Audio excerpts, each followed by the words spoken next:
നിങ്ങളുടെ ഇഷ്ട പരമ്പരകളുടെ മുഴുവൻ എപ്പിസോഡുകളും ടെലികാസ്റ്റിന് ശേഷം എക്സ്ക്ലൂസീവായി സൺ നെക്സ്റ്റ് ആപ്പിലൂടെ കാണൂ. ഇന്ത്യൻ ഉപഭോക്താക്കൾക്ക് മാത്രം സൗജന്യം.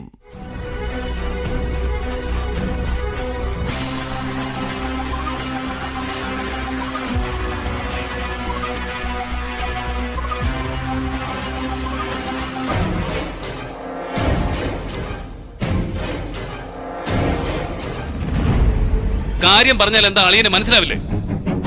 V&V ഗ്രൂപ്പ് ഓഫ് ഇൻഡസ്ട്രീസ് എന്ന് പറഞ്ഞ വെട്ടിക്കടയാണെന്നാണോ ധരിച്ചു വെച്ചിരിക്കുന്നത്?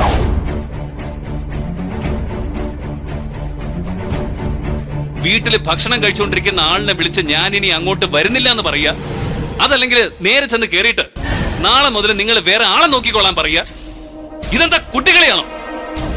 ഞാൻ അറിയാൻ വയ്യാഞ്ഞിട്ട് ചോദിക്കുക.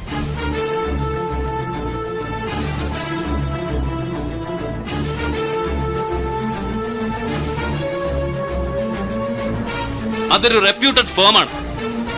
ഒരാൾക്ക് ജോലി ഉപേക്ഷിക്കണമെന്നുണ്ടെങ്കിൽ കുറച്ച് പ്രൊസീജിയേഴ്സ് ഒക്കെ ഉണ്ട്. നേരത്തെ ഇൻഫോം ചെയ്യണം, നോട്ടീസ് കൊടുക്കണം. അല്ലാതെ കളഞ്ഞ് കൈയും കഴുകി പോരാൻ പറ്റുന്ന പണിയല്ല ഇത്.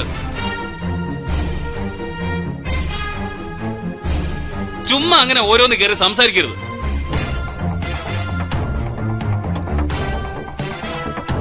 ഒരു കാര്യം പറയുമ്പോ ഒന്നുകിൽ അതിനെക്കുറിച്ച് മനസ്സിലാക്കിയിട്ട് സംസാരിക്കണം, അതും അല്ലെങ്കിൽ പറയുന്നത് മനസ്സിലാക്കണം. ഇത് രണ്ടും ഇല്ലെന്ന് പറഞ്ഞാൽ കുറച്ച് കഷ്ടമാണ്.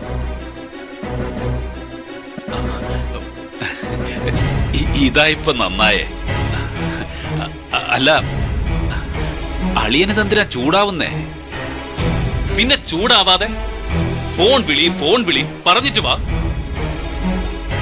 പറഞ്ഞില്ലേ, ഒരു സുപ്രഭാതത്തിൽ വേണ്ടാന്ന് വെച്ച് കൈയും വീശി ഇറങ്ങി പോകാൻ പറ്റുന്നൊരു ജോലിയല്ലത്. നാളെ എനിക്ക് വേറൊരു കമ്പനിയിൽ ജോലി ചെയ്യണമെങ്കിൽ റിലീവിംഗ് ലെറ്റർ എന്ന് പറയുന്ന ഒരു സാധനമുണ്ട്. അത് അവിടെ കൊണ്ടുപോയി കൊടുക്കേണ്ടി വരും. കേട്ടിട്ടുണ്ടോ ഇത്തരം കാര്യങ്ങൾ എന്തെങ്കിലും? വെറുതെ ഒന്നിനു പുറകെ ഒന്നായി വിവരക്കേടുകൾ മാത്രം എഴുന്നള്ളിച്ചോണ്ടിരുന്നോണം. സഹിക്കുന്നതിനൊക്കെ ഒരു പരിധിയുണ്ട്.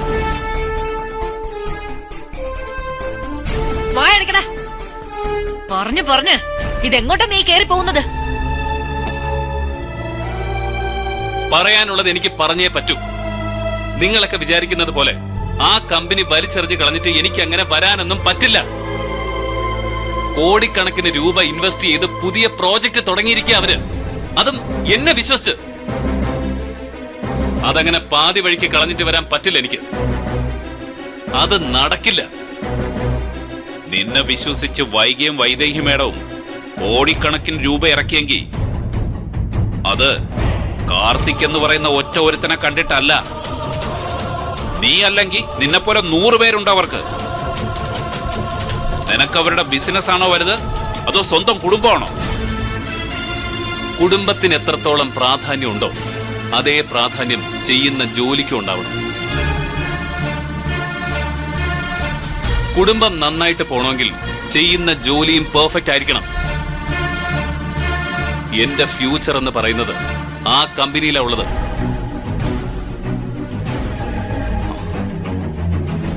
ഒരു കാര്യം മുഖത്ത് നോക്കിയപ്പോ അങ്ങ് പറയുക, ആ ജോലി റിസൈൻ ചെയ്യാൻ എന്നെ കൊണ്ട് പറ്റില്ല.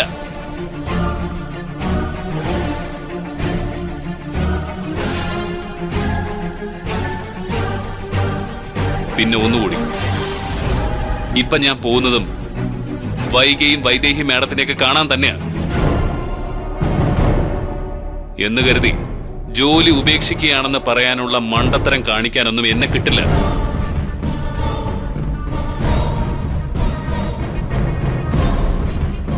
ഞാൻ വീണ്ടും പറയുന്നു, ഇപ്പൊ തുടങ്ങി വെച്ചിരിക്കുന്ന പ്രോജക്റ്റ് കംപ്ലീറ്റ് ചെയ്യാതെ ഞാൻ അവിടെ നിന്ന് വരുമെന്ന് അളിയനെന്നല്ല ആരും വിചാരിക്കണ്ട. ദയവേത് ഈ കാര്യവും പറഞ്ഞ് എന്നെ ശല്യപ്പെടുത്താൻ വന്നേക്കരുത്, കേട്ടല്ലോ?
കൃഷ്ണമാമ.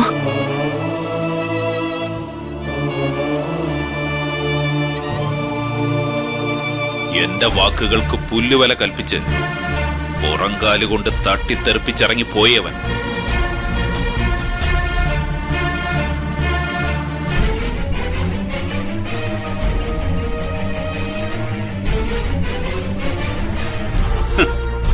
എന്താ അവൻ ധരിച്ചു വച്ചേക്കുന്നേ?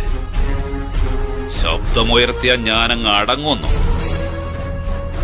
പത്തി മടക്കിക്കൊള്ളുന്നു. കൃഷ്ണമാമ, ആ പ്രോജക്റ്റിനെ കുറിച്ച് എനിക്കും അറിയാം. പുള്ളിക്കാരന് നല്ല പ്രഷർ ഉണ്ടാവും. അതുകൊണ്ടാവും പെട്ടെന്ന് ദേഷ്യം വന്നത്.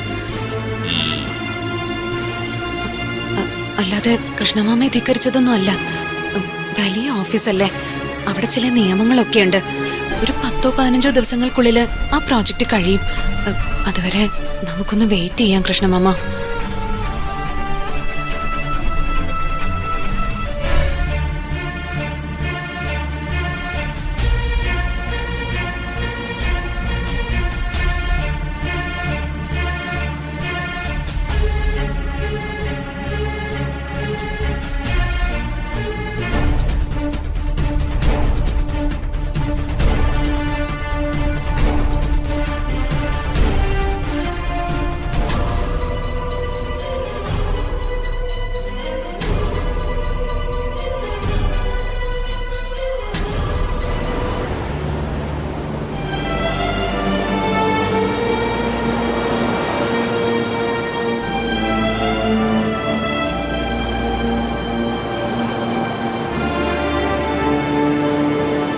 என்ன பற்றி சார்?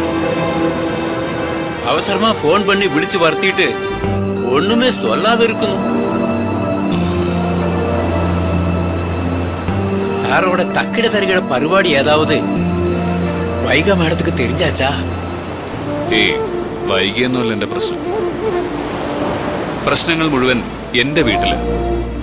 என்ன சார் பிரச்சனை? എന്റെ ഒരു അളിയനുണ്ടല്ലോ, ആ നാശം പിടിച്ച കൃഷ്ണൻ. അങ്ങനെ ഒറ്റ വാശിയിൽ നിൽക്ക്, ഞാൻ വൈകിയുടെ ഓഫീസിൽ ജോലിക്ക് പോകണ്ടെന്ന്. ഞാൻ വൈകിയുടെ സ്റ്റാഫാണെന്നാണല്ലോ വീട്ടിലെല്ലാരും വിചാരിച്ചു വെച്ചിരിക്കുന്നത്. എല്ലാരും അല്ലല്ലോ സാർ. സുന്ദരി ഉൾപ്പെടെ ചിലർക്കൊക്കെ സത്യം അറിയാലോ. ചിലർക്കൊക്കെ അറിയാവുന്ന സത്യം അളിയൻ അറിഞ്ഞാൽ അതോടുകൂടി എല്ലാം തീരും.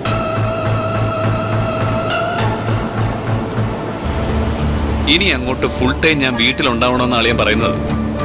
വൈകിയുടെ ഡെലിവറിക്കാണെങ്കിൽ ഇനി ഒരു 15 ദിവസമേ ഉള്ളൂ. ഇനി എങ്ങും പോണ്ട, എപ്പോഴും അവളുടെ കൂടെ കാണണമെന്ന് വൈകിക്ക് ഒരേ വാശി.